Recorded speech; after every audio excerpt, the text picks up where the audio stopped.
मैं मन्नू सर, आप सभी का आपके अपने YouTube channel Mannu online classes में स्वागत करता हूं। तो आज हम लोग क्लास 10th के साइंस के हम लोग अर्थात विज्ञान के हम लोग 2025 प्रथम पाली के क्वेश्चन बैंक के वस्तुनिष्ठ प्रश्न अर्थात ऑब्जेक्टिव प्रश्नों को देखेंगे। ठीक है, तो आशा करते हैं आप सभी लोग बढ़िया होंगे, घर पे मस्त एकदम होंगे और अच्छे से पढ़ाई लिखाई भी कर रहे होंगे। तो आइए हम लोग अपने क्लास की शुरुआत करते हैं और 2025 क्वेश्चन बैंक के प्रथम पाली के हर एक ऑब्जेक्टिव को हम लोग अच्छे से समझेंगे और अच्छे से देखेंगे। हाँ जी, तो अपने क्लास की शुरुआत करते हैं। आइए, आपका पहला प्रश्न है। प्रश्न क्या है? दोहरा परिसंचरण तंत्र किसमें पाया जाता है? सॉरी, दोहरा परिसंचरण तंत्र नहीं पाया जाता। आपका प्रश्न क्या है? दोहरा परिसंचरण तंत्र नहीं पाया जाता। किसमें है जो दोहरा परिसंचरण तंत्र नहीं पाया जाता? तो आपके जो मछली होते हैं, हाँ जी, मछली जो होते हैं इसमें दोहरा परिसंचरण तंत्र नहीं पाया जाता। मछली में क्या होता है? तो मछली में आपका दोहरा परिसंचरण तंत्र नहीं पाया जाता। हाँ जी, मछली में दोहरा परिसंचरण तंत्र नहीं पाया जाता। नेक्स्ट क्वेश्चन आपका ध्यान दीजिएगा। यूरिया, आपका प्रश्न क्या है? यूरिया रक्त में कहां से प्रवेश करता है? यूरिया जो होता है वह रक्त में कहां से प्रवेश करता है? तो यूरिया हम लोगों के जो रक्त में है अर्थात खून में, रुधिर उसको कहते हैं। तो यूरिया हम लोगों के रक्त या खून में जो प्रवेश करती है वो कहां से प्रवेश करती है? यकृत से। अच्छा, यकृत का वजन कितना होता है? लगभग 1.5 केजी होता है। ठीक है, यकृत बोलिए या इसी का दूसरा नाम क्या होता है? तो इसी का दूसरा नाम लीवर भी होता है। चलिए बढ़िया है, अगले प्रश्न की ओर चलते हैं। हाँ जी, आपका अगला प्रश्न है ग्लूकोज का। प्रश्न क्या है? ग्लूकोज का पुनरावशोषण कहाँ होता है? तो ग्लूकोज का पुनरावशोषण कहाँ होता है? तो ग्लूकोज का जो पुनरावशोषण होता है वो आपके पीसीटी में होता है। हाँ जी, कहाँ पे होता है? ग्लूकोज का पुनरावशोषण कहाँ होता है? तो ये आपके पीसीटी में होते हैं। हाँ जी, कहाँ होते हैं? तो पीसीटी में होते हैं। नेक्स्ट क्वेश्चन आपका है अपशिष्ट पदार्थों को शरीर से बाहर निकालने को कहते हैं, यानी अपशिष्ट पदार्थ जो होता है उसको शरीर से बाहर निकालने की प्रक्रिया को हम लोग क्या कहते हैं? तो हम लोग जाने थे शरीर में जितने भी अपशिष्ट पदार्थ होते हैं वो सभी को बाहर निकालने यानी शरीर से बाहर निकालने की प्रक्रिया को हम लोग उत्सर्जन कहते हैं। हाँ जी, क्या कहते हैं? तो उत्सर्जन कहते हैं ना। जितने भी अपशिष्ट पदार्थ हैं उसको शरीर से बाहर निकालने की प्रक्रिया हम लोगों की उत्सर्जन कहलाती है, जिसमें कि हम लोग यूरिन लेते हैं और यूरिन में आपके यूरिया होते हैं लगभग 2%, बाकी भी और पदार्थ अन्य पदार्थ होते हैं जिसको हम लोग एकदम अच्छे से बाहर निकाल देते हैं। ठीक ना? हाँ जी, नेक्स्ट क्वेश्चन आपका देखिए, क्वेश्चन नंबर 5 की ओर चलेंगे।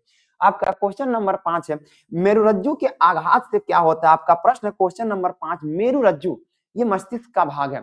मेरुरज्जु के आघात से क्या होता है, यानी उसको यदि मेरुरज्जु को चोट लग जाए तो उससे क्या होता है? तो मेरुरज्जु के आघात से ना लकवा लग सकता है। हाँ जी, लकवा जो कहते हैं ना कि शरीर का बॉडी जो होता है ना, बॉडी अपना शरीर जो है उसके सभी अंग क्या हो जाएंगे, या एक साइड के अंग या किसी भी साइड के अंग क्या हो जाएंगे, तो वो काम करना बंद कर देंगे। ठीक है ना? तो ये लकवा का शिकायत होता है और ये किस्सा होता है मेरुरज्जु के आघात से, है ना? तो किससे होता है? तो मेरुरज्जु के आघात से किसका शिकायत हो सकता है? तो लकवा का शिकायत हो सकता है। ठीक ना? चलिए नेक्स्ट क्वेश्चन। हाँ जी, नेक्स्ट क्वेश्चन आपका है शरीर के सॉरी मनुष्य के शरीर के सबसे बड़ी ग्रंथि कौन है? तो मनुष्य के शरीर के सबसे बड़ी ग्रंथि वो होता है आपका यकृत, और यकृत को ही हम लोग क्या कहते हैं? तो लीवर कहते हैं। तो मनुष्य के शरीर के सबसे बड़ी बड़ी ग्रंथि आपकी यकृत या लीवर होती है। ठीक है, चलिए नेक्स्ट क्वेश्चन चलते हैं। हाँ जी, पादप हार्मोन का उदाहरण कौन है? सभी को बताना है। प्रश्न संख्या 7, प्रश्न संख्या 7 में आपका पादप हार्मोन का उदाहरण कौन है? तो पादप हार्मोन का उदाहरण जो होता है ये होता है फाइटो हार्मोन। हाँ जी, कौन होता है? तो फाइटो हार्मोन जो है वो पादप हार्मोन है। फाइटो हार्मोन क्या कहलाते हैं? तो पादप हार्मोन कहलाते हैं। ठीक है, नेक्स्ट क्वेश्चन की ओर चलते हैं, प्रश्न संख्या 8 की ओर चलते हैं। देखिए प्रश्न संख्या 8 आपका पत्तियों द्वारा कायिक प्रवर्धन किसमें होता है? आपका प्रश्न है पत्तियों द्वारा कायिक प्रवर्धन क्या किसमें होता है? कायिक प्रवर्धन का अर्थ होता है किसी भी चीजों को, किसी भी चीज का अर्थ है किसी भी पौधे को काट के, इस जैसे ये एक पौधा है इसे काट के दो अलग अलग भागों पे लगा देना और वो दोनों अलग अलग नए नए पौधे बन जाएंगे, तो ये कायिक प्रवर्धन होता है। जैसे आलू आप लोग देखे होंगे, आलू को क्या करते हैं? काट के लगा देते हैं, बढ़ जाता है। ठीक है, गन्ना देखे होंगे, ठीक ना? गन्ना गन्ना देखे होंगे, ठीक है, आप सभी लोग गन्ना देखे होंगे, गन्ना को काट के लगाइए लग जाएगा। गुलाब के फूल देखे होंगे, गुलाब का फूल, गुलाब का जो फूल होता है सबसे अधिक तेजी से कायिक प्रवर्धन होता है। यदि गुलाब के पौधे को आप काट के लगा दीजिए ना, बहुत तेजी से लगता है। तो जो कायिक प्रवर्धन होता है वो सबसे तेज किस्म, ये कायिक प्रवर्धन जो होता है पत्तियों द्वारा कायिक प्रवर्धन। उसी प्रकार पत्ती से, यानी कि सिर्फ पत्ती को तोड़ के फेंक दीजिए और पत्ती से नया पौधा बन जाएगा। तो पत्ती से नया पौधा बनने वाले कौन है? तो वो आपके ब्रायोफाइलम होते हैं। हाँ जी, ब्रायोफाइलम चौड़े टाइप की हल्का पत्तियां होती हैं जिसको हम लोग ब्रायोफाइलम कहते हैं, और इसको सिर्फ तोड़ के फेंक दीजिएगा ना, पत्ती को सिर्फ फेंक दीजिएगा तो नया पौधा विकसित हो जाएगा। बढ़िया, चलिए अगले प्रश्न की ओर अच्छे से देखेंगे। ठीक है, आपका अगला प्रश्न है ब्यूटेन के कितने समावयवी हो सकते हैं? हाँ जी, समझिएगा अच्छे से। प्रश्न संख्या 9 में कह रहा है ब्यूटेन के कितने समावयवी हो सकते हैं। आइए हम लोग ब्यूटेन का सबसे पहले फॉर्मूला देखें कि ब्यूटेन का फॉर्मूला क्या होता है। यदि हम लोग ब्यूटेन के फॉर्मूले की बात करें तो ब्यूटेन का अपना फॉर्मूला होता है C4 और H10 होते हैं। समावयवी का अर्थ होता है इसके अलग अलग आप कितने संरचना बना सकते हैं। तो आइए हम लोग ब्यूटेन की संरचना बनाते हैं। ये 3 4 हो गया, ठीक है, ये ब्यूटेन हो गया, ठीक है। इसमें हाइड्रोजन गिनिए तो यहाँ पे हाइड्रोजन होता है, आप सभी जानते हैं यहाँ पे क्या बैठेगा, तो यहाँ पे सभी जगहों पे अच्छे पेन हम चेंज कर लें या फिर तो यहाँ पे आपके सभी जगहों पे क्या बैठेगा, हाइड्रोजन आपका सभी जगहों पे है, ठीक है। समावयवी का अर्थ है कि आपके जो होते हैं फॉर्मूले सेम होने चाहिए, उसमें संख्या जो होती है इसमें 4 कार्बन और 10 हाइड्रोजन ही होना चाहिए, इससे ज्यादा नहीं। गिनिए तो 1 2 3 4 कार्बन 4 हो गया, हाइड्रोजन गिनिए 1 2 3 4 5 6 7 8 9 10, ठीक है। पहला तो एक हम इस प्रकार बना सकते हैं, यानी आप कितने प्रकार से अलग अलग संरचना बना सकते हैं। तो एक हम ये बना, एक हम ये बना देते हैं, ठीक है। आ जाइए ये एक हम बना के देखते हैं, ठीक है। सॉरी 1 मिनट, हाँ जी ये बना के देखते हैं, रुक जाइए थोड़ा सा दूसरे तरीका से बनाते हैं। 1 2 3 और ये 1 4 हो गया, 1 हाइड्रोजन 2 हाइड्रोजन 3 हाइड्रोजन 4 5 6 7 8 9 10, ये आपके हो गए दूसरे प्रकार के। अब देखिए कोई और हम लोग समावयवी बनाने की कोशिश करें, तो यदि हम लोग और कोई समावयवी बनाने की कोशिश करें तो 4 वाले तो अब संभव हम लोग को नहीं लग रहा, ठीक है। 2 कार्बन 4 बॉन्ड ही बनाते हैं, आप सभी को पता होंगे। तो इस प्रकार से हम लोग ब्यूटेन के कितने, ये नहीं हो सकता है।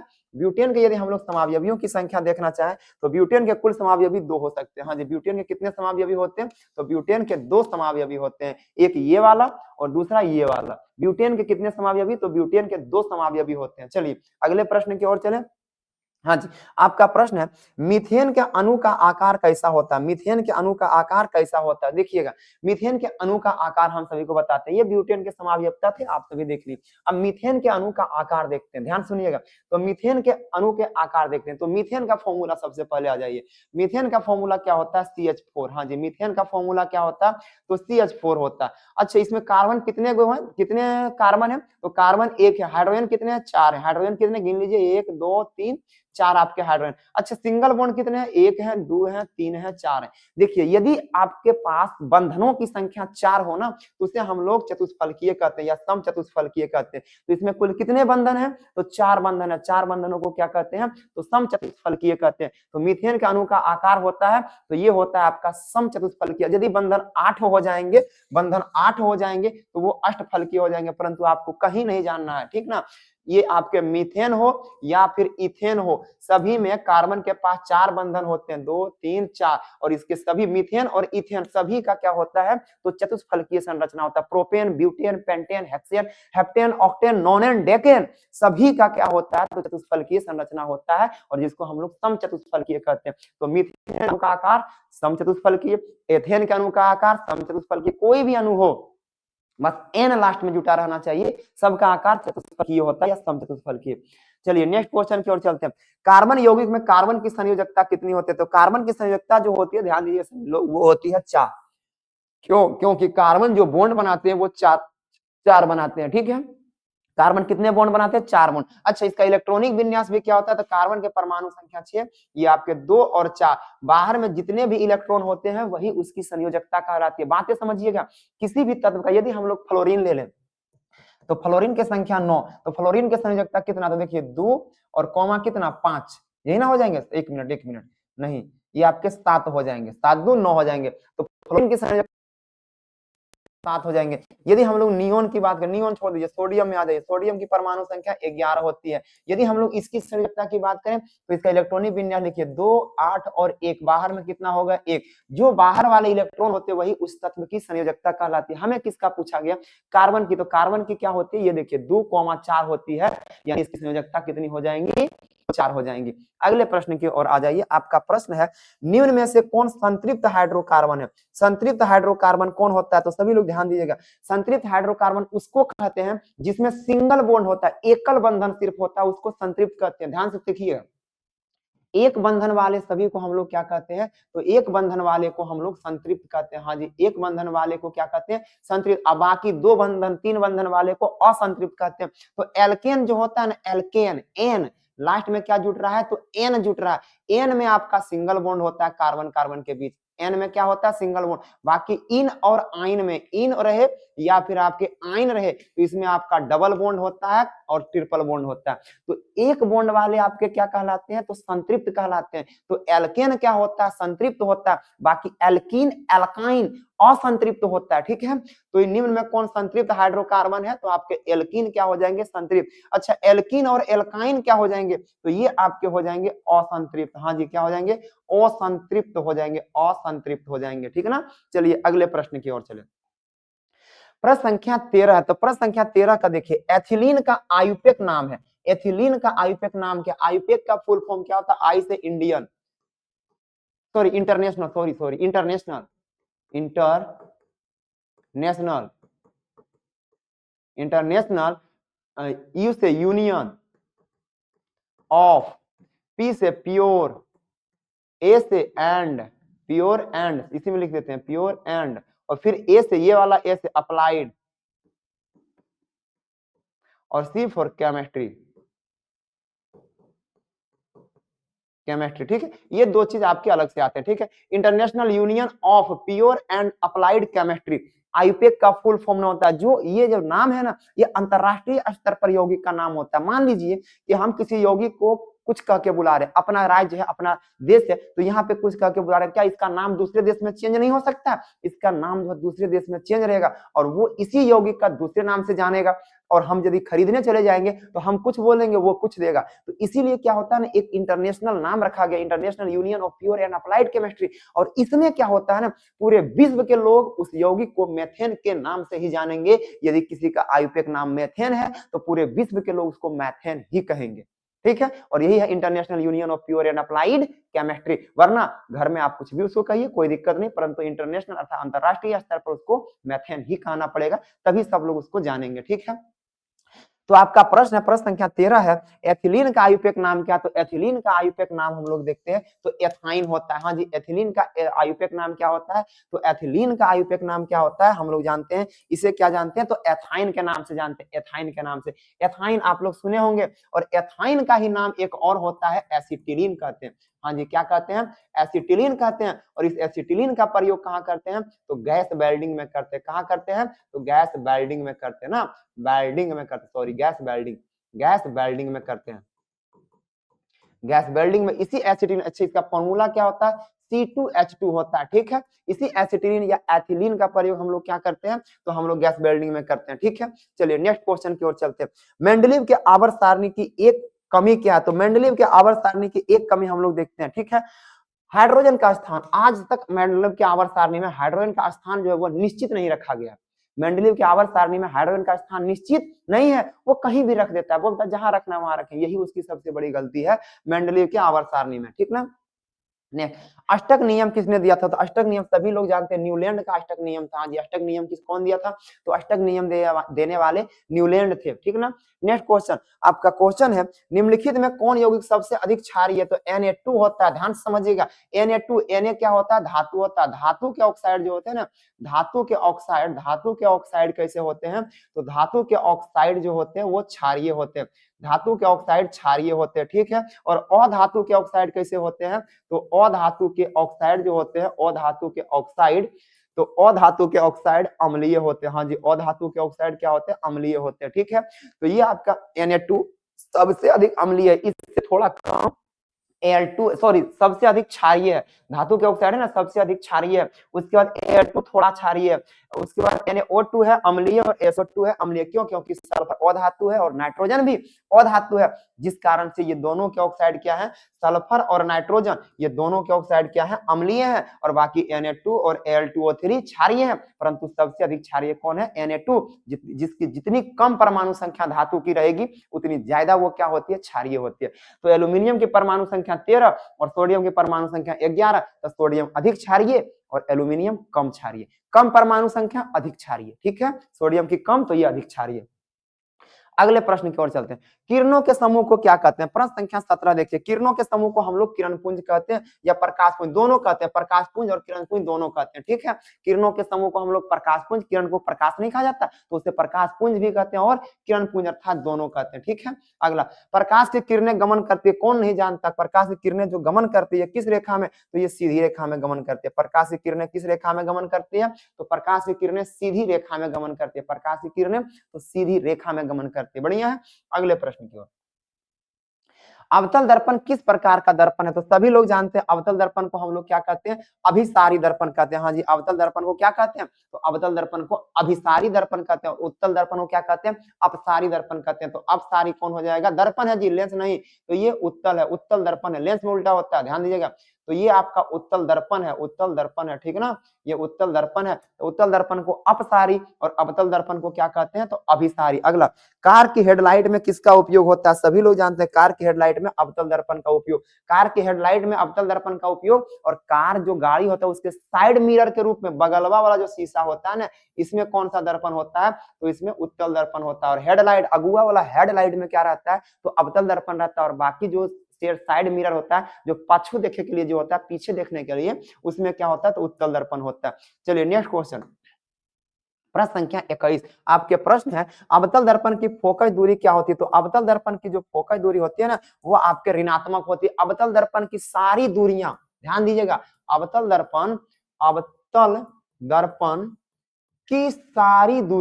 की सारी दूरियां ये कैसी होती है? तो सारी दूरियां ऋणात्मक होती है, नेगेटिव, यानी सारी दूरियां ऋणात्मक। और वही अवतल दर्पण में है ये। और उत्तल दर्पण की सारी दूरियां, उत्तल दर्पण की सारी दूरियां, उत्तल दर्पण की सारी दूरियां, हाँ जी, की सारी दूरियां। तो उत्तल दर्पण की सारी दूरियां क्या होती है? तो ये आपके धनात्मक होती है। उत्तल दर्पण की सारी दूरियां क्या होती है? तो उत्तल दर्पण की सारी दूरियां धनात्मक होती है और अवतल दर्पण की सारी दूरियां क्या होती है? तो ऋणात्मक होती है, ठीक है। और उत्तल दर्पण की सारी दूरियां ऋणात्मक और अवतल दर्पण की सारी उत्तल दर्पण की सारी दूरियां धनात्मक, उत्तल से धनात्मक और अवतल से ऋणात्मक, ठीक ना। चलिए अच्छे से देख लीजिएगा, अवतल दर्पण की सारी दूरियां ऋणात्मक और उत्तल दर्पण की सारी दूरियां कैसी होती है? तो धनात्मक होती है। चलिए क्वेश्चन नंबर 22 की ओर चलते हैं। किस दर्पण से हमेशा वस्तु से छोटा प्रतिबिंब बनता है? तो वो जो दर्पण है ना आपका, जिससे हमेशा छोटा प्रतिबिंब बनता है, वो दर्पण आपका है समतल दर्पण। अच्छा, समतल छोड़ के आपका उत्तल दर्पण भी हो सकता है। उत्तल दर्पण भी क्या हो जाएगा? तो इसमें भी छोटा प्रतिबिंब ही बनता है, परंतु समतल दर्पण आपके सही जवाब हो जाएंगे। क्यों? क्योंकि समतल दर्पण में, अच्छा एक मिनट, समतल दर्पण में तो हम लोग की वस्तु के बराबर प्रतिबिंब बना लेंगे। देखिए समतल दर्पण क्या है? तो जितना दूरी पे वस्तु रहेगा उतना दूरी पर ही प्रतिबिंब बनता है, ठीक है। भले वो छोटा लगता है देखने में। तो आप इसका सही जवाब उत्तर लीजिए, ठीक ना। हो सकता है बुक में गलत दिया हो, लेकिन आप इसका सही जवाब उत्तर लीजिए, क्योंकि उत्तल दर्पण से हमेशा वस्तु की प्रतिबिंब क्या बनती है? तो छोटी बनती है, ठीक है। चलिए नेक्स्ट प्रश्न पे अब हम लोग चलते हैं, ठीक। आ जाइए अगले प्रश्न में। अगला प्रश्न आपका देखिए क्या है। वायु में प्रकाश की चाल निर्वात की अपेक्षा होती है। तो वायु में जैसे जैसे हम लोग प्रकाश को प्रवेश कराएंगे ना, देखिए वायु की अपेक्षा निर्वात, यानी हवा है। हवा जो है हवा में रोकने वाला है, हवा में रोकने वाला है। हवा में क्या है? तो रोकने वाला है, हवा में रोकने वाला है। और निर्वात जहां कुछ नहीं है, जहां कुछ नहीं होता, जहां कुछ नहीं होता, जहां कुछ नहीं होता, जहां कुछ नहीं होता, जहां कुछ नहीं होता, ठीक है, जहां कुछ भी नहीं होता है। अब बताइए, प्रकाश को आपको चलना है, एक फ्री जगह है और एक भीड़ वाले जगह है, तो आप कहाँ तेज से चलिएगा? तो जहां फ्री वाले जगह है आप वहां चलिएगा तेज से, ठीक है। तो वायु में प्रकाश की चाल निर्वात की अपेक्षा होता है, यानी इसकी अपेक्षा उसमें क्या हो जाएगा? तो कम होता है। निर्वात की अपेक्षा वायु में क्या हो जाएगा? कम हो जाएगा, क्योंकि निर्वात में कुछ नहीं है, एकदम फ्री चलिएगा। और वहीं वायु में धूल कण वगैरह है, तो वहां प्रकाश थोड़ा धीरे हो जाता है। यानी निर्वात की अपेक्षा वायु में क्या होता है? तो कम होता है। और वायु की अपेक्षा निर्वात की यदि हम लोग बात कर दें तो क्या होता है? ज्यादा होता है, अधिक होता है, ठीक है। Next question, question number 24। तारों के टिमटिमाने में कौन सी घटना प्रदर्शित होती है? आप सभी लोग जानते हैं तारों का टिमटिमाना क्या है? तो वायुमंडलीय अपवर्तन। हाँ जी, सिर्फ अपवर्तन लिखा हुआ है, आप सभी लिख दीजिएगा वायुमंडलीय अपवर्तन, ठीक है, वायुमंडलीय अपवर्तन। तो वायुमंडलीय अपवर्तन के कारण भी ऐसा होता है, यानी क्या होता है, तो प्रकाश की किरणें सघन माध्यम से विरल माध्यम में प्रवेश करती है, मुड़ती और हटती रहती है, मुड़ती और हटती, सघन विरल, विरल सघन, सघन विरल आती है ना जब वहां से प्रकाश किरण सूर्य से, तो कहीं पे गर्म हवा मिलती है, कहीं ठंडी हवा, कहीं गर्म कहीं ठंडी, तो गर्म हवा विरल होती है और ठंडी हवा सघन होती है। हमारी बातों को ध्यान से सुनिएगा, गर्म हवा विरल होती है और ठंडी हवा सघन होती है। तो ऊपर से जब नीचे आते हैं, आप सभी जानते हैं विरल से सघन में प्रवेश करती है तो अभिलंब की ओर मुड़ती है, फिर विरल सघन से जब विरल में जाती है तो अभिलंब से दूर जाती है, तो मूर्ति ऐसे ऐसे नागिन डांस करते आती है, जिस कारण कभी हमारे आंखों पे पहुंचती है, कभी हमारे आंखों से हट जाती है, तो लगता है कि तारा टिमटिमा रहा है। जब आती है आंखों पे तो तारा हमें दिखाई देता है, और जब नहीं पहुंच पाती तो तारा हमें नहीं दिखाई देता, तो लगता है कि तारा टिमटिमा रहा है, जबकि तारा एकदम अपने स्थान पे जल रहा है, वो भूख भाग नहीं हो रहा है। ठीक है, तो ये वायुमंडलीय अपवर्तन के कारण क्या होते हैं, तारे टिमटिमाते आपको नजर आते। ऐसा नहीं कि वो भुक भुक कर रहा है, नहीं, ऐसा कुछ नहीं है। ठीक है, नेक्स्ट क्वेश्चन, क्वेश्चन नंबर 25 आपके देखिए क्या है, अम्ल का जलीय विलयन विद्युत संचालन करता है क्योंकि अम्ल जल में होता है। तो सभी लोग जानते हैं अम्ल जल में क्या होता है, तो अम्ल जो जल में होता है आयनित होता है, यानी वो अम्ल को जब पानी में मिलाते हैं ना, तो अम्ल को जब हम लोग पानी में मिलाते हैं यानी जल में मिलाते हैं, तो ये आयन में टूट जाता है, यानी प्लस और माइनस में टूट जाता है। आयन दो प्रकार के, एक धन आयन और एक ऋण आयन, प्लस और माइनस में टूट जाता है, और प्लस और माइनस में टूटने के कारण ही क्या होता है, उसमें विद्युत धारा प्रवाहित हो जाते हैं। क्यों? क्योंकि आप जानते हैं विद्युत धारा में गतिशील कण इलेक्ट्रॉन होता है, और इलेक्ट्रॉन को चलना शुरू कर देता है जब फ्री रहता है तब। नेक्स्ट क्वेश्चन, क्वेश्चन नंबर 26, निम्नलिखित में से कौन गंधीय सूचक नहीं है? गंधीय सूचक आपके कौन नहीं है? तो 26 के इसमें लौंग हो जाएंगे, वेनिला हो जाएंगे, शकरकंद नहीं है। शकरकंद गंधीय सूचक नहीं है। शकरकंद आप सभी जानते हैं, इसमें ये गंधीय कोई सूचक नहीं। सूचक क्या होता है? जो अम्ल और क्षार की पहचान बताता है, उसे हम लोग सूचक कहते हैं। तो लौंग का तेल गंधीय सूचक है, वेनिला भी गंधीय सूचक है, सभी तो नहीं होंगे क्योंकि शकरकंद नहीं है। तो इसके सही जवाब क्या हो जाएंगे? शकरकंद। नेक्स्ट क्वेश्चन, प्रश्न संख्या 29 के देखिएगा, प्रश्न संख्या 29, चींटी के डंक में कौन सा अम्ल पाया जाता है? तो चींटी के डंक में मैथेनोइक अम्ल पाया जाता है। हाँ जी। प्रश्न संख्या 27, मैथेनोइक अम्ल का सूत्र होता है HCOOH। अच्छा, इसका एक नाम और होता है, इसका नाम क्या होता है? फॉर्मिक अम्ल होता है। क्या होता है? तो फॉर्मिक अम्ल होता है, फॉर्मिक अम्ल होता है। यदि हम लोग इसकी संरचना बनाएं तो ये H हो गया, ये C हो गया, ये डबल बॉन्ड, और ये क्या हो गया? OH हो गया।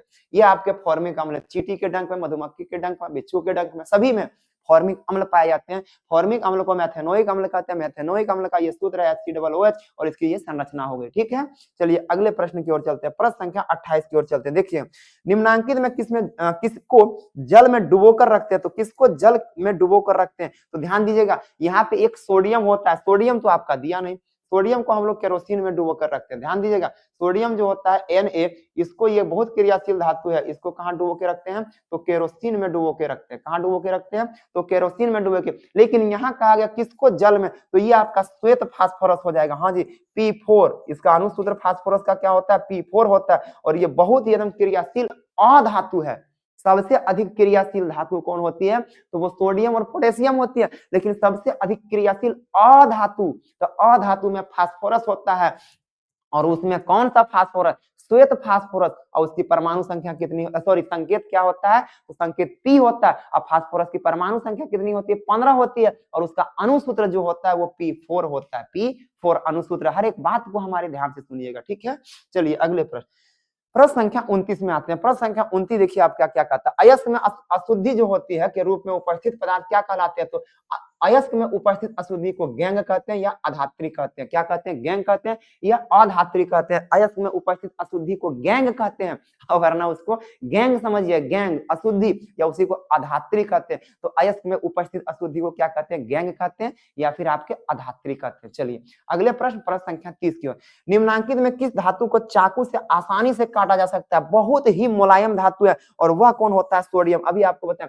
इतना क्रियाशील, देखिए जितना ज्यादा क्रियाशील होगा उतना ज्यादा मुलायम रहता है, और सोडियम एकमात्र ऐसा मुलायम धातु है जो हवा में आते ही आग पकड़ लेता है, जिस कारण इसे केरोसिन में डुबा के रखा जाता है। और यह जो होता है सबसे ज्यादा क्रियाशील धातु, और क्रियाशील होने के कारण इसे चाकू से एकदम काट दीजिएगा। किससे? तो चाकू से इसे एकदम आप काट सकते हैं। किसे? तो सोडियम को चाकू से, इतना मुलायम होता है, चाकू से काट देंगे। ठीक है, चलिए अगले प्रश्न, प्रश्न संख्या 31 की ओर चलते हैं। आ जाइए, प्रश्न संख्या 31, सोने में कौन सी धातु मिलाकर मिश्र धातु तैयार की जाती है? तो सोने में जो हम लोग धातु मिलाते हैं ना, वो आपका होता है Fe, क्या यहाँ पे C, तांबा दिया हुआ है, हाँ जी तांबा तो दिया। सोने में कौन सी धातु मिलाकर मिश्र धातु तैयार किया जाता है? तो सोना में जो हम लोग धातु मिलाते हैं ना, वो आपका हो जाएगा Cu हो जाएगा। कॉपर मिला दीजिएगा, ठीक है ना, कॉपर मिलाइएगा बढ़िया रहेगा। लोहा मिलाइएगा ज्यादा पकड़ में आ जाएगा, कॉपर मिलाइए बढ़िया रहेगा, ठीक है। तो सोने में कौन सी धातु मिलाकर मिश्र धातु तैयार किया जाता है? Au प्लस Cu, ठीक है, Au प्लस Cu, ये दोनों मिला के हम लोग क्या करते हैं? तो मिश्र धातु बनाते हैं। कभी कभी Fe भी दे देता है, Fe को नहीं मिलाना है, लोहा को नहीं मिलाना, गड़बड़ हो जाएगा, ठीक है। तो आप तांबा को मिलाइए, अच्छा रहेगा, ठीक है, और नहीं तो फिर चांदी को मिलाइएगा, ठीक है। तो चांदी तो मिलाते नहीं, वो भी महंगे ही है, तो हम लोग क्या मिलाते हैं? कॉपर। इसी का नाम क्या होता है? तांबा होता है। क्या मिलाते हैं हम लोग? तो तांबा को मिलाते हैं। बढ़िया। प्रश्न संख्या 32 का आ जाइए। सिलिकॉन क्या है? तो सिलिकॉन देखिए क्या होता है, सिलिकॉन आपके उपधातु होते हैं। सिलिकॉन क्या है? उपधातु है। उपधातु कौन कौन है हम आपको बता दें। उपधातु कौन कौन है देखिएगा आप सभी लोग। उपधातु होते हैं, ये होते हैं, ठीक है, ध्यान दीजिए, ये सभी के सभी उपधातु हैं।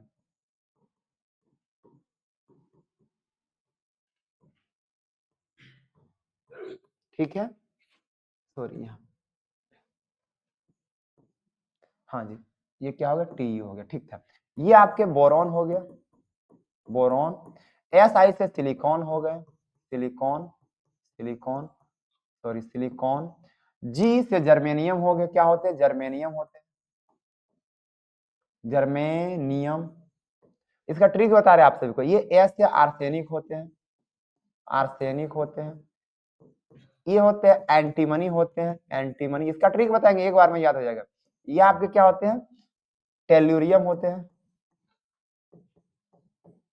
ये आपके अस्टेटीन होते हैं, ध्यान दीजिएगा। देखिए ये सभी उपधातु हैं। बी से बालिका याद रखिएगा, एस आई से सीता, जी से गीता, एस से ऐश्वर्या, एस बी से सब, टी यू से टेलुरियम, और एटी से टी यू से टेलुरियम यानी ट्यूशन, एटी से आती। ध्यान दीजिएगा, बालिका, सीता, गीता, ऐश्वर्या, सब, ट्यूशन, आती। बालिका, सीता, गीता, ऐश्वर्या, सब, ट्यूशन, आती। और यही क्या आपके हैं? सभी के सभी 7 गो उपधातु हैं। पहला का नाम बालिका, बालिका से बोरोन, एस आई से सीता, सीता से सिलिकॉन, जी से जर्मेनियम, जी जर्मेनियम से गीता, ठीक ना, बालिका, सीता, गीता। एस से ऐश्वर्या, ऐश्वर्या से आर्सेनिक, एस बी से सब, सब का अर्थ हो गया एंटीमनी, ठीक है। टी यू से टेल्यूरियम, टेल्यूरियम से मतलब ट्यूशन, और यहाँ एटी से अस्टेटीन, अस्टेटीन का अर्थ हो गया आती। बात समझे, बालिका, सीता, गीता, ऐश्वर्या, सब, ट्यूशन, आती। और ये सभी के सभी क्या होते हैं? तो ये सभी के सभी क्या है? उपधातु है। ये सभी के सभी क्या आपके हैं? ये टोटल के टोटल उपधातु है। बालिका, सीता, गीता, ऐश्वर्या, सब, ट्यूशन, आती। बालिका, सीता, गीता, ऐश्वर्या, सब, ट्यूशन, आती। ये 7 आपके उपधातु है, और अच्छे से आप सभी लोग इसको याद रखिएगा, ठीक है। चलिए नेक्स्ट क्वेश्चन, आपका क्वेश्चन है 33 नंबर क्वेश्चन देखिएगा। हवा में स्वतंत्र रूप से लटका हुआ क्षैतिज चुंबक हमेशा होता है। तो ये हमेशा होता है उत्तर दक्षिण दिशा में। सभी लोग जानते हैं चुंबक को यदि हम लटका दें तो ये नॉर्थ और साउथ में विभक्त हो जाता है। हाँ जी, किस रूप में? तो उत्तर और दक्षिण दिशा में क्या होता है? ये आ ही जाता है। चुंबक को आप लटका के छोड़ दीजिएगा तो आप वो उत्तर और दक्षिण में ही होगा, चाहे आप कुछ कर लीजिए, यदि आप उसे अच्छे से लटकाते हैं, ठीक है। नेक्स्ट क्वेश्चन 34 नंबर, यदि एक विद्युत धारावाही तार के समीप कंपास रखा जाता है तो क्या होता है? विद्युत धारा यानी विद्युत धारावाही तार के समीप यदि आप कंपास रखिएगा तो सुई विक्षेपित होगी, यानी वहां पे कंपास ले जाइएगा ना तो विद्युत धारा आपके चुंबकीय क्षेत्र उत्पन्न करते हैं, और चुंबकीय क्षेत्र में क्या होता है? तो वो धक्का मुक्की होने लगता है विद्युत धारा के पास। यदि कंपास लेके जाइएगा तो वो विक्षेपित होने लगेगा, मुड़ने लगेगा, ठीक है, या तो उसके सीधे में हो जाएगा या तो पलट के उधर घूम जाएगा। क्यों? क्योंकि जब चुंबकीय क्षेत्र, देखिए विद्युत धारावाही तार जो होता है ये भी चुंबकीय क्षेत्र, और चुंबकीय क्षेत्र उत्पन्न करेगा तो इसमें भी नॉर्थ साउथ होगा, और यदि नॉर्थ नॉर्थ मिलेगा तो धक्का मुक्की होगा, और साउथ साउथ मिलेगा तो धक्का मुक्की होगा। उल्टा दोनों मिलेंगे तो वो एकदम सट जाएंगे। यानी नॉर्थ को साउथ से मिलाइएगा सट जाएगा, साउथ को नॉर्थ से मिलाइएगा सट जाएगा, नॉर्थ को नॉर्थ से मिलाइएगा धक्का मुक्की करेगा, साउथ को साउथ से मिलाइएगा धक्का मुक्की करेगा। तो वहां सुई क्या हो जाएगी? विक्षेपित। क्यों? क्योंकि विद्युत धारावाही तार भी चुंबकीय क्षेत्र उत्पन्न करती है, और जो कंपास लेगा वो भी चुंबक का था, वो भी चुंबक, और चुंबक में लड़ाई झगड़े स्टार्ट हो जाएंगे तो वो हिलने डुलने लगेगी, ठीक है। क्वेश्चन नंबर 35, फैराडे ने बहुत से क्रांतिकारी खोज किए जिसमें शामिल है, फैराडे के बहुत से क्रांतिकारी खोज किए, उसमें कौन सा शामिल है? तो विद्युत चुंबकीय प्रेरण का सिद्धांत, अपघटन, दोनों का नियम शामिल है जी। फैराडे के दोनों खोजों को किए, फैराडे जो थे दोनों खोजों के किए, यानी विद्युत चुंबकीय प्रेरण का भी खोज और अपघटन के नियम अर्थात ए और बी दोनों का खोज किए है फैराडे ने, ठीक है। क्वेश्चन नंबर 36, विद्युत मोटर परिवर्तित करता है, कौन नहीं जानता विद्युत मोटर क्या परिवर्तित करता है? तो विद्युत मोटर करता है, आपका बहुत अच्छा ये प्रश्न है, ये परिवर्तित करता है या ये विद्युत ऊर्जा को यांत्रिक ऊर्जा में। अच्छा ये शॉर्ट में लिखा हुआ है ना, ये देखिए परिवर्तित करता है विद्युत ऊर्जा, विद्युत मोटर है ना, तो ये विद्युत ऊर्जा को बदल देगा किस में? तो विद्युत ऊर्जा को बदल देता है यांत्रिक ऊर्जा में, घुराने लगता है। करंट दीजिएगा तो मोटर घूरने लगेगा, यानी विद्युत दीजिएगा तो लागेगा नाचने, ठीक है, यानी विद्युत ऊर्जा से यांत्रिक ऊर्जा में, यांत्रिक ऊर्जा में बदलता है। हाँ जी, विद्युत ऊर्जा से यांत्रिक ऊर्जा में ये परिवर्तित कर देता है, ठीक है। कौन? तो विद्युत मोटर आपके परिवर्तित करते हैं विद्युत ऊर्जा को यांत्रिक ऊर्जा में। चलिए नेक्स्ट क्वेश्चन, फ्लेमिंग के वाम हस्त नियम में बाएं हाथ की तर्जनी क्या संकेत करती है? तो वाम हस्त के नियम में तर्जनी, जो फ्लेमिंग के वाम हस्त का नियम है, वह चुंबकीय क्षेत्र की दिशा प्रदर्शित करती है। क्या प्रदर्शित करती है वाम हस्त के नियम में? तर्जनी। तो तर्जनी चुंबकीय क्षेत्र की दिशा को प्रदर्शित करता है। अगला, चालक तार में धारावाही प्रवाहित करने पर ऊपर नीचे कैसा चुंबक क्षेत्र बनता है? यदि चालक धारावाही तार जो है उसमें यदि हम लोग किस चालक तार, चालक का अर्थ हो गया जिससे करंट पास हो सकते हैं, तो चालक तार में धारावाही प्रवाहित करने पर ऊपर नीचे कैसा चुंबकीय क्षेत्र बनता है? तो वो बनता है जो चुंबकीय क्षेत्र वो होता है समान चुंबकीय क्षेत्र ना। वो किस प्रकार का चुंबकीय क्षेत्र? चालक तार में यदि धारावाही यानी धारा प्रवाहित करिएगा तो वो कैसा होगा? तो चुंबकीय क्षेत्र जो ऊपर नीचे चुंबकीय क्षेत्र बनेगा समान एकदम बनेगा, नॉर्थ साउथ या तो फिर साउथ और नॉर्थ बनेंगे, एकदम समान रहेंगे, थोड़ा भी अंतर नहीं होगा, ठीक है। नेक्स्ट प्रश्न, जल विद्युत ऊर्जा, प्रश्न संख्या 39, जल विद्युत ऊर्जा किस प्रकार का? आप सभी जानते हैं पानी कभी खत्म नहीं होने वाला, और ना खत्म होने वाला नवीकरणीय, खत्म होने वाला अनवीकरणीय, ठीक है। कौन सी गैस वैश्विक उष्मन के लिए उत्तरदायी है? कौन सी गैस वैश्विक उष्मन के लिए उत्तरदायी है, यानी रात को भी गर्मी देने वाला कौन है? जो हम लोग की पृथ्वी को बचा के रखा है। यदि कार्बन डाइऑक्साइड ना रहे तो पृथ्वी समाप्त। क्यों? क्योंकि दिन को तो गर्मी देने के लिए सूरज है, परंतु रात को गर्मी कौन देगा? तो रात यही कार्बन डाइऑक्साइड वातावरण को गर्म रखते हैं, वरना सब लोग जम जाइएगा। यदि कार्बन डाइऑक्साइड ना रहेगा ना तो ये पृथ्वी ही पूरा जम जाएगी। तो रात को वातावरण को गर्म रखने वाली कौन सी गैस है? तो वो कार्बन डाइऑक्साइड ही हम लोगों को बचा के रखे, यही पूरा वातावरण को गर्म रखती है, वरना हम लोग सब जम जाएंगे यदि कार्बन डाइऑक्साइड की मात्रा समाप्त हो जाएगी, ठीक है। चलिए नेक्स्ट क्वेश्चन, मैग्नीशियम आवर्त सारणी के किस समूह का तत्व है? सभी लोग जानते हैं। सबसे पहले मैग्नीशियम के बारे में बताते हैं। तो मैग्नीशियम का संकेत होता है Mg होता है, मैग्नीशियम का संकेत Mg, परमाणु संख्या 12, और 12 जो होता है तो मैग्नीशियम होता है, ध्यान दीजिएगा। पहला में कौन होता है? देखिए आवर्त सारणी दो को तो बताते हैं आप सभी को, एस वलोक वाले इधर होते हैं, हेलीना करे रब से फरियाद, हेलीना करे रब से फरियाद। और दूसरा कौन है? तो आपका है बेटा मांगे कार स्कूटर बाप राजी ना, बेटा मांगे कार स्कूटर बाप राजी, ये है, ठीक है। तो देखिए ये पहला वाला है और ये दूसरा वाला है, तो कौन सा समूह में मैग्नीशियम होता है? तो मैग्नीशियम दूसरा वाला समूह में होता है। समूह कौन सा? तो समूह 2 में, देख लीजिए मैग्नीशियम यहाँ दिख रहा है, तो यही दूसरा समूह है, बेटा मांगे कार स्कूटर बाप राजी, ये है ली ना करे रब से फरियाद, ठीक है। इसका नाम है beryllium, magnesium, calcium, strontium, barium, radon, ठीक है ना। इसका नाम है hydrogen, lithium, sodium, potassium, rubidium, caesium, francium, ठीक है ना। तो यह बेटा मांगे बाप राजी, ये सारे के सारे वर्ग 2 और ये सारे के सारे वर्ग 1, जिसको हम लोग समूह 2 कहते हैं। तो मैग्नीशियम कहाँ गया? समूह 2 में, ठीक है। अगला क्वेश्चन आपका प्रश्न संख्या 42 देखिएगा, आवर्त सारणी में कितने आवर्त है? सभी लोग जानते हैं आवर्तों की कुल संख्या 7, आवर्त कितने हैं? 7। यदि वर्ग की संख्या बात करें तो वर्ग की संख्या कितनी होती है? 18 होती है, वर्ग कुल 18 और आवर्त कितने होते हैं? 7 होते हैं, ठीक है ना। चलिए नेक्स्ट क्वेश्चन, प्रश्न संख्या 43, ध्यान दीजिएगा। प्रश्न संख्या 43, निम्नलिखित में कौन जल संचयन प्राचीन विधि नहीं? अच्छा प्राचीन विधि नहीं, आप सभी को बताना कौन प्राचीन विधि नहीं है। तो प्रश्न संख्या 43 का सही जवाब देखिए, कट्टा हो गया, कूला हो गया, डगबेल नहीं, इरिस। ये क्या हो गया? डगबेल होता ही है, कुल होता ही है, कट्टा होता ही है, ये सभी होते हैं, ये इरिस है, ये सही गलत जवाब है, ठीक है। नेक्स्ट क्वेश्चन की ओर चलते हैं, टिहरी बांध निर्माण का उद्देश्य क्या था? टिहरी बांध निर्माण का उद्देश्य यदि हम लोग देखें, बिजली उत्पादन जी नहीं, बिजली हो गया, भूमि हो गया, ये भी है, जल ये इनमें सभी, इसके सही जवाब क्या हो जाएंगे? तो टिहरी बांध का निर्माण बिजली उत्पादन भी था, खेत वगैरह सिंचाई हो जाए, जल आपूर्ति यानी जल की कमी ना हो, यानी टिहरी बांध का निर्माण सब चीज था। कौन कौन? तो ये आपके थे बिजली उत्पादन भी, भूमि सिंचाई भी और जल आपूर्ति, अर्थात इनमें से सभी। नेक्स्ट क्वेश्चन की ओर चलते हैं, ठीक है। हाँ जी, अपशिष्ट प्रबंधन की नई अवधारणा क्या? प्रश्न संख्या 45 देखिएगा, अपशिष्ट प्रबंधन पुनः उपयोग करना, जी ठीक है, पुनः चक्रण करना, कमी, इनमें सभी, इनमें सभी है, ठीक है। अपशिष्ट प्रबंधन की नई अवधारणा क्या? पुनः उपयोग, यानी पुनः उपयोग करना, पुनः चक्रण था, कमी था, इनमें सभी, यथा इनके सभी जवाब हो जाएंगे, इनमें सही जवाब हो जाएंगे, ठीक है। नेक्स्ट क्वेश्चन, प्रश्न संख्या 46 आ जाइए। निम्नलिखित में नवीकरणीय संसाधन कौन है? नवीकरणीय मतलब जो ना खत्म हो, ना खत्म होने वाला वन है। ना खत्म होने वाला कौन है? वन में कोयला खत्म हो जाएगा, पेट्रोल खत्म हो जाएगा, कोई नहीं होगा नहीं, क्योंकि यहाँ पे वन दिया हुआ है। वन कभी नहीं समाप्त होंगे, और वन हम इंसानों को लगाना भी चाहिए, क्योंकि यदि वन समाप्त हो गए तो हम लोग भी समाप्त हो जाएंगे। क्यों? क्योंकि प्रकृति से हम लोग हैं, हम लोग से प्रकृति नहीं है, ठीक ना। चलिए अगले प्रश्न की ओर, प्रश्न संख्या 47 में आ जाइए। प्रश्न संख्या 47 कहता है, निम्नलिखित में कौन वायु गैस का प्रमुख घटक होता है? तो वायु गैस का जो प्रमुख घटक होता है वो मेथेन होता है। कई बार बताया, वायु गैस का प्रमुख घटक मेथेन होता है, और इसका फॉर्मूला क्या होता है? CH4 होता है, आपको दिखाए भी है। अगला है, पेप्टिक अल्सर हो सकता है। प्रश्न संख्या 48, पेप्टिक अल्सर कब होता है? जब बहुत देर तक आप भूखे रहिएगा तो आपको पेप्टिक अल्सर हो जाएगा। बहुत देर तक भूखे रहिएगा ना तो पेप्टिक अल्सर या आमाशय अल्सर भी कहते हैं, वो आपको हो जाएगा, आंत में हो जाएंगे, ठीक है। पेप्टिक अल्सर, अम्ल की मात्रा बढ़ जाती है पेट में, तो ये पेप्टिक अल्सर हो जाता है।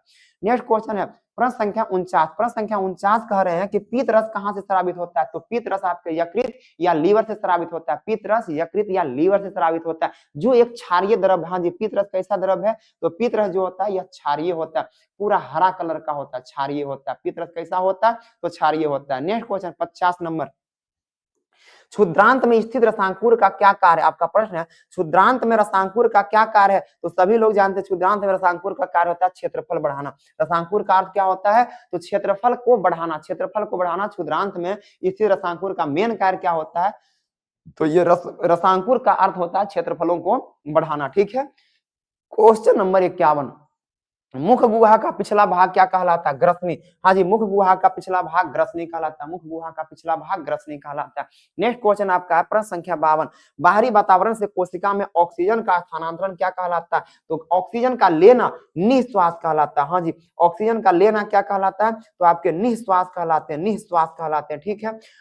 और क्या होता है? तो अंतःश्वसन जी नहीं, श्वासोच्छ्वास नहीं, नहीं, ऑक्सीजन को बाहरी वातावरण से स्थानांतरण यानी फेफड़ा में लेना निःश्वास कहलाता है। इसी का एक नाम और होता है, प्रश्वास होता है। हाँ जी, क्या होता है? तो प्रश्वास भी हम लोग कहते हैं, क्या कहते हैं? प्रश्वास कहते हैं। सांस को छोड़ना क्या कहते हैं? तो सांस को छोड़ना हम लोग उच्छ्वास कहते हैं। सांस को छोड़ना क्या कहते हैं? तो इसको हम लोग उच्छ्वास कहते हैं, उच्छ्वास कहते हैं। सांस को छोड़ना क्या कहते हैं? उच्छ्वास। दोनों मिला के आपका क्या कहलाता है? तो श्वासोच्छ्वास कहलाता है। उच्छ्वास, प्रश्वास और उच्छ्वास दोनों मिला के आपका श्वासोच्छ्वास, अर्थात सांस लेना और छोड़ना दोनों क्रिया एक साथ बोलेंगे तो आपके श्वासोच्छ्वास कहलाएंगे। वैसे ऑक्सीजन का लेना यहाँ पे सही जवाब क्या हो जाएगा? तो निःश्वास या प्रश्वास हो जाएगा, ठीक है। नेक्स्ट क्वेश्चन प्रश्न संख्या 53 की ओर चलते हैं। तो प्रश्न संख्या 53 आपके कह रहे हैं, प्रकाश संश्लेषण में ऑक्सीजन का मूल स्रोत क्या है? तो प्रकाश संश्लेषण का ऑक्सीजन का जो मूल स्रोत वो होता है वो जल होता है, ठीक है। ऑक्सीजन कहाँ से आता है? जल। जल का फॉर्मूला क्या होता है? H2O होता है, ठीक है। तो प्रकाश संश्लेषण पेड़ पौधों में होता है, और जिससे ऑक्सीजन कहाँ से मिलता है? तो जल से उसको ज्यादातर ऑक्सीजन मिल जाता है, ठीक है। चलिए नेक्स्ट क्वेश्चन आते हैं हम लोग। हाँ जी, प्रकाश संश्लेषण ऑक्सीजन का मूल स्रोत क्या होता है? तो जल से वो ऑक्सीजन ले लेते हैं, ठीक है। नेक्स्ट क्वेश्चन प्रश्न संख्या 54 में आ जाइए। 54 में कहता है किससे कोशिका का ऊर्जा मुद्रा कहते हैं? तो कोशिका का ऊर्जा मुद्रा यदि हम लोग बात करें तो कोशिका का ऊर्जा मुद्रा कहलाने वाला एटीपी है। एटीपी का फुल फॉर्म क्या होता है? ए से एडिनोसिन, टी से ट्राई और फी से phosphate, adenosine triphosphate, adenosine triphosphate. हाँ जी, एडिनोसिन ट्राई, ट्राई का अर्थ 3 होता है, ट्राई और फॉस्फेट यानी फॉस्फेट के एगो होता है तो 3 गो होता है। तो किसे कोशिका का ऊर्जा मुद्रा कहा जाता है? एटीपी को, एडिनोसिन ट्राइफॉस्फेट को, ठीक है। प्रश्न संख्या 55 की ओर आ जाइए। पादप में जाइलम उत्तरदायी है। तो पादप में जाइलम, जाइलम क्या करता है? तो जल का वहन। जाइलम उत्तक है और जो जल को नीचे से ऊपर ले जाता है। जल को क्या करता है? पेड़ पौधा में नीचे से ऊपर ले आने वाला जाइलम। और भोजन जब बन जाते हैं तो उसको पूरे पेड़ पौधा में फैलाने वाला कौन होता है? तो फ्लोएम होता है। हाँ जी, भोजन जो बन जाए उसको पूरा एकदम फैलाने वाला कौन होता है? तो भोजन को फैलाने वाला कौन होता है? तो वो आपका फ्लोएम होता है। फैलाने वाला कौन होता है? फ्लोएम। भोजन यदि बन गया उसको पूरा एकदम फैलाने वाला फ्लोएम, और जल को नीचे से ऊपर ले जाने वाला जाइलम। और जल का वहन कौन करता है? तो पादप में जाइलम उत्तक जो होते हैं वही उत्तरदायी है, ठीक है। प्रश्न संख्या 56 की ओर चलते हैं। प्रश्न संख्या 56 है, प्लाज्मा के अलावा रक्त में क्या पाए जाते हैं? तो प्लाज्मा के WBC पाए जाते हैं, RBC ये भी होते हैं, व्हाइट ब्लड सेल होते हैं, रेड ब्लड सेल होते हैं, प्लेटलेट्स भी होते हैं, इनमें सभी हाँ जी, तो प्लाज्मा के अलावा सब चीज होते हैं, हर एक चीज ये भी होता है, डब्ल्यूबीसी भी होता है, आरबीसी भी, प्लेटलेट्स, यही तो खून को जमने में मदद करता है, प्लेटलेट्स सभी पता है ना, अर्थात इनमें सभी होता है। ठीक है, तो चलिए आरबीसी हीमोग्लोबिन है, डब्ल्यूबीसी थक्का वगैरह हो ना, कट कहीं पे जाते हैं तो वो डब्ल्यूबीसी वहां पे उसकी जमने में सहायता प्रदान करते किसको, प्लेटलेट्स के द्वारा। ठीक है, प्रश्न संख्या 57 का आपका प्रश्न है, किशोरावस्था में होने वाले परिवर्तन को क्या कहते हैं, प्यूबर्टी कहते हैं। देखिए किशोरावस्था क्या, 12 वर्ष के पहले जो होते हैं लड़के और लड़कियां एक साथ विकसित होते हैं, परंतु 12 वर्ष के बाद दोनों अलग अलग विकसित होना शुरू हो जाते हैं। ठीक है, और जिसी को किशोरावस्था में होने वाले परिवर्तन को हम लोग क्या कहते हैं, तो प्यूबर्टी करते हैं। हाँ जी, क्या कहते हैं, प्यूबर्टी। ठीक है, नेक्स्ट क्वेश्चन, परिवार नियोजन आपका प्रश्न है, परिवार नियोजन का एक प्रभावी उपाय क्या है, तो परिवार नियोजन का सबसे प्रभावी उपाय डायफ्राम है, हेवे करता, कंडोम है ही, कॉपर टी या लूप, इनमें से सभी परिवार नियोजन, जनसंख्या यदि रोकना है ना तो ये सभी उपाय है परिवार नियोजन यानी जनसंख्या रोकने का, डायफ्राम भी है, कंडोम भी है और कॉपर टी या लूप, अर्थात इनमें से सभी हो जाएंगे। चलिए ये प्रश्न हो गया, ये प्रश्न बहुत अच्छे से आपके लेक्चर में बताया, इस वीडियो के नीचे ना आपको लिंक में मिल जाएगा वो पूरा वीडियो बायोलॉजी वाला, जिसमें हम ये परिवार नियोजन वगैरह हर चीज पढ़ाए, किशोरावस्था, मासिक स्राव, हर चीज पढ़ाए। ठीक है, आपको इसी वीडियो के नीचे लिंक में डिस्क्रिप्शन में मिल जाएगा। ठीक है, नेक्स्ट क्वेश्चन, प्रश्न संख्या 59 आपका प्रश्न है, एटाविज्म, एटाविज्म का क्या अर्थ होता है, तो एटाविज्म का आपके जो अर्थ होते हैं वे पूर्वजों के गुण का आना, एटाविज्म का अर्थ है पूर्व दादा परदादा के गुण का बच्चे में आ जाना, ये होता है एटाविज्म होता है, जिसको हम लोग कहते हैं पूर्वजों का गुण आना। एटाविज्म यानी दादा परदादा नाना ताना का सबका गुण आ जाएगा बच्चे में, इसी को हम लोग क्या कहते हैं, एटाविज्म कहते हैं। नेक्स्ट क्वेश्चन, किसी जीव के जीनी संरचना कहलाती है, तो किसी भी जीव के जीनी संरचना जीनोटाइप कहते हैं, किसी भी जीव की जीनी संरचना को जीनोटाइप कहते हैं, किसी भी जीव की जीनो संरचना को क्या कहते हैं, तो जीनोटाइप कहते हैं। ठीक है ना, नेक्स्ट क्वेश्चन, प्रश्न संख्या 61 की ओर चलते हैं। प्रश्न संख्या 61 आपका कह रहा है, प्राकृतिक चयन द्वारा जीवों का विकास क्या कहलाता है, तो प्राकृतिक चयन द्वारा जीवों का विकास सूक्ष्म विकास कहलाता है। हाँ जी, प्राकृतिक चयन द्वारा जीवों का विकास क्या कहलाता है, तो ये आपके सूक्ष्म विकास कहलाते हैं। ठीक है, चलिए नेक्स्ट क्वेश्चन की ओर चलें, जैव आवर्धन प्रदर्शित करने वाला रसायन कौन है, तो जैव आवर्धित प्रदर्शित करने वाला रसायन डीडीटी, ये कीटनाशक होता है जो जैव आवर्धन प्रदर्शित करता है, डीडीटी। ठीक है, डीडीटी ये आपके कीटनाशक होते हैं। बढ़िया था, चलिए अगले प्रश्न, प्रश्न संख्या 63 कह रहा है, प्राथमिक उपभोक्ता कौन कहलाता है, तो प्राथमिक उपभोक्ता अपघटक नहीं जी, सर्वाहारी नहीं, मांसाहारी शाकाहारी, प्राथमिक उपभोक्ता, उपभोक्ता, प्राथमिक उपभोक्ता, उत्पाद उपभोक्ता, शाकाहारी, प्राथमिक उपभोक्ता कौन कहलाते हैं, तो शाकाहारी को हम लोग क्या कहते हैं, तो प्राथमिक उपभोक्ता कहते हैं। हाँ जी, तो 63 के सही जवाब ऑप्शन डी हो जाएंगे, शाकाहारी। देखिए सबसे पहला उपपाद होता है, जैसे देखिए घास हो गए, घास को कौन खाएगा, हिरण खाएगा, घास को कौन खाएगा, तो हिरण खाएगा, हिरण को कौन खाएगा, बाघ खाएगा। तो बात समझिए, शुरुआत वाला उत्पाद कहलाता है, ये क्या कहलाता है, उत्पाद कहलाता है, उत्पाद, और इसको खाने वाला प्राथमिक, पहला ये पहला हो गया। ठीक है, ये आपके पहला हो गया, ये आपके दूसरा हो गया। ठीक है, तो बताइए प्राथमिक उपभोक्ता जितने भी होते हैं सब शाकाहारी होते हैं, सब क्या होते हैं, तो शाकाहारी होते हैं। बढ़िया है, चलिए अगले प्रश्न, सीएफसी यानी क्लोरोफ्लोरोकार्बन, सीएफसी अर्थात क्लोरोफ्लोरोकार्बन जो होता है का व्यापक उपयोग कहाँ होता है, तो क्लोरोफ्लोरोकार्बन का व्यापक उपयोग देते हैं जेट इंजनों में होता है, रेफ्रिजरेटर में होता है, एसी, अर्थात इनमें सभी। इसके सही जवाब, अच्छा हाँ जी, इसके सही जवाब, एक मिनट, प्राकृतिक चयन, ये भी तो आपका सही था ना। चलिए अगले प्रश्न के चले, हाँ जी इधर आ जाइए, ये भी हो गया ना, इधर हम दूसरे चल गए ना। लेंस की फोकस दूरी फोकस दूरी एफ एवं क्षमता पी होती है, तो आप सभी को बतानी, प्रश्न संख्या 65 देखिएगा आप सभी लोग, तो इसके यदि सही जवाब की बात करें तो ये क्या होता है, पी बराबर क्या हो जाएगा, लेंस की फोकस दूरी एवं क्षमता, यानी फोकस दूरी एफ से हम करते हैं, क्षमता को पी से करते हैं। यदि हम लोग इसके सही जवाब की बात करें तो पी गुना ये एफ गुना पी बराबर 1। अच्छा और देख लें कोई नहीं, तो ये सही जवाब, यानी पी बराबर क्या होता है, तो 1/f होता है। ठीक है, या एफ बराबर क्या होता है, तो 1/p होता है। ठीक है, एफ बराबर 1/p होता है। ठीक है, तो ये दोनों चीज होता है, तो 65 के सही जवाब क्या हो जाएंगे, तो ऑप्शन बी हो जाएंगे, यानी एफ गुना पी बराबर आपके 1 हो जाएंगे। ठीक है, नेक्स्ट, अच्छा और क्वेश्चन है, कैमरे का कौन सा भाग रेटिना की तरह काम करता है, सभी लोग जानते हैं कि कैमरे का कौन सा भाग रेटिना की तरह काम करता है, तो सभी जानते हैं फिल्म जो होता है वो रेटिना की तरह काम करता है। कैमरे का जो फिल्म होता है वह आंख की रेटिना की तरह काम करता है, जिसपे प्रतिबिंब बनता है, रेटिना पे ही या दृष्टि पटल पे ही प्रतिबिंब बनता है, और सेम फिल्म में भी कैमरा में प्रतिबिंब उसी पे बनता है। बढ़िया था, चलिए अगले प्रश्न की ओर, स्वस्थ नेत्र के लिए निकट बिंदु कितना, तो निकट बिंदु कितना होता है, 25 सेंटीमीटर जी, कहाँ गया, 0 एवं 25 सेंटीमीटर, सिर्फ 25 सेंटीमीटर कहीं है, देख लें, स्वस्थ नेत्र के निकट बिंदु तो आपका दिया हुआ नहीं, कोई और है, तो निकट बिंदु नहीं दिया गया। अच्छा एक चीज देख लें, स्वस्थ नेत्र के लिए निकट बिंदु और दोनों चीजें दिए गए, निकट बिंदु और दूर बिंदु दोनों है, निकट होता है। इसके सही जवाब क्या है, ऑप्शन सी हो जाएंगे। तो निकट बिंदु आपके 25 और दूर बिंदु कितना, तो अनंत होता है। दूर आंख कहां तक देख सकता है, अनंत तक, और निकट कहां तक देख सकता है, 25 सेंटीमीटर, इससे ज्यादा वो नहीं देख सकता। बढ़िया है। अगले प्रश्न, चंद्रमा पर खड़े यात्री को आकाश कैसा दिखाएगा, काला।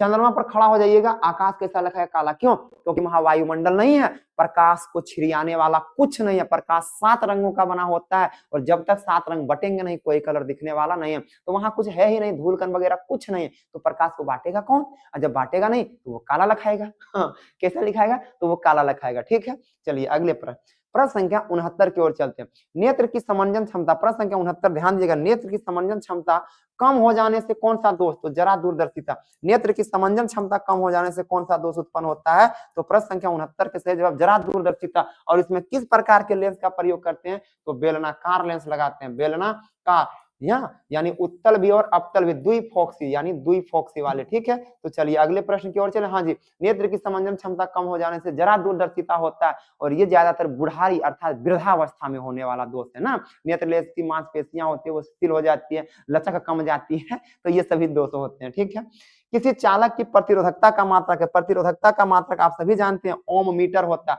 प्रतिरोधकता का ऐसा ही मात्रक ओम मीटर, प्रतिरोध का ऐसा ही मात्रक ओम, स्वप्रेरण का ऐसा ही मात्रक हेनरी, विद्युत धारा का ऐसा ही मात्रक एम्पियर, जानते हैं ना सब लोग। विभवांतर का ऐसा ही मात्रक वोल्ट, विभव का ऐसा ही मात्रक वोल्ट, सब लोग जानते हैं।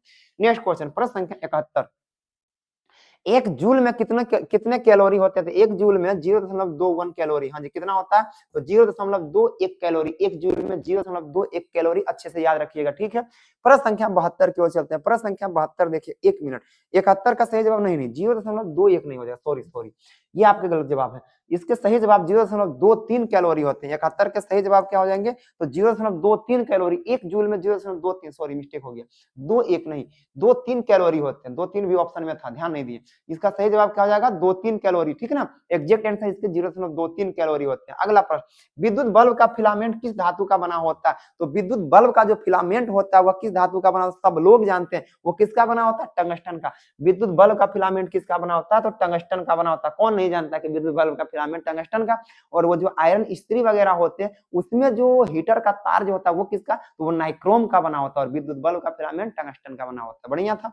अगले प्रश्न, 73 नंबर प्रश्न देखिएगा, सभी लोग अच्छे से जवाब दीजिएगा, ठीक है ना, वरना देख लीजिए कमेंट में आप सभी लोग इन सभी का प्रश्नों का समझ में आता है कि नहीं, एकदम अच्छे से समझ में आया कि नहीं, ये सब जरूर बताइएगा कमेंट में, आया आपको समझ में या नहीं आया, जवाब दीजिएगा अच्छे से। ठीक है ना, आपका प्रश्न संख्या 73 देखिएगा, कल्पक्कम नाभिकीय विद्युत संयंत्र किस राज्य में, कौन नहीं जानता, प्रश्न संख्या 73 का सही जवाब दीजिए। तो कल्पक्कम जो है आपका तमिलनाडु में। हाँ जी, कल्पक्कम कहाँ पड़ता है, तो तमिलनाडु में पड़ता है, और वहीं पे नाभिकीय विद्युत संयंत्र है ना, कहाँ पे, तो कल्पक्कम, ये कहाँ पड़ता है, तो तमिलनाडु में पड़ता है। अच्छा, नाभिकीय में क्या होता है, किसके नाभिक को तोड़ा जाता है, किस तत्व का उपयोग लिया जाता है, तो यूरेनियम, यूरेनियम की परमाणु संख्या 92, और इसी का प्रयोग किया जाता है नाभिकीय संलयन में। ठीक है, नाभिकीय विखंडन, नाभिकीय ज्यादातर नाभिक के रिएक्शन में ये आपका यूरेनियम का ही प्रयोग होता है। किसका प्रयोग होता है, नाभिक के रूप में, यानी कि तोड़ने वगैरह के लिए तो यूरेनियम का प्रयोग होता है। बहुत हाईली एक्सप्लोसिव होता है, बहुत ज्यादा। इस पेन के लिए इतना ऊर्जा ना, भारत को इतना पेन से ना, कम से कम भारत को ना, कम से कम एक दिन के लिए तो पूरे भारत को ऊर्जा दिया जा सकता है, इतना यूरेनियम से, मात्र इतना यूरेनियम। पूरे भारत की बात कर रहे हैं, बिहार की सिर्फ और झारखंड की बात नहीं कर रहे, पूरे एकदम भारत को इतना यूरेनियम से पूरे एक दिन के 24 घंटे के लिए ऊर्जा दिया जा सकता है, पूरे भारत को। ठीक है, इतना ज्यादा एक्सप्लोसिव होता है ये। हाँ जी, तो कल्पक्कम कहाँ पड़ता है, तो ये आपका तमिलनाडु में पड़ता है। चलिए प्रश्न संख्या 74, घरेलू गैस एलपीजी का मुख्य अवयव क्या है। आप सभी को कई बार बताया कि घरेलू गैस एलपीजी का मुख्य अवयव ब्यूटेन होता है, और जिसका फॉर्मूला C4H10 होता है। ठीक है ना, प्रश्न संख्या 75 आ जाइए, ऊर्जा के दो अनवीकरणीय स्रोत कौन है, तो ऊर्जा के दो अनवीकरणीय स्रोत कोयला और पेट्रोलियम, जो समाप्त हो जाए, अनवीकरणीय, कोयला और पेट्रोल दोनों समाप्त होंगे समय आने के बाद। ठीक है, तो ये अनवीकरणीय। शोषण किस प्रकार की अभिक्रिया, कौन नहीं जाता, ये उपचयन अभिक्रिया, किस प्रकार की अभिक्रिया, तो उपचयन अभिक्रिया। बढ़िया, शोषण।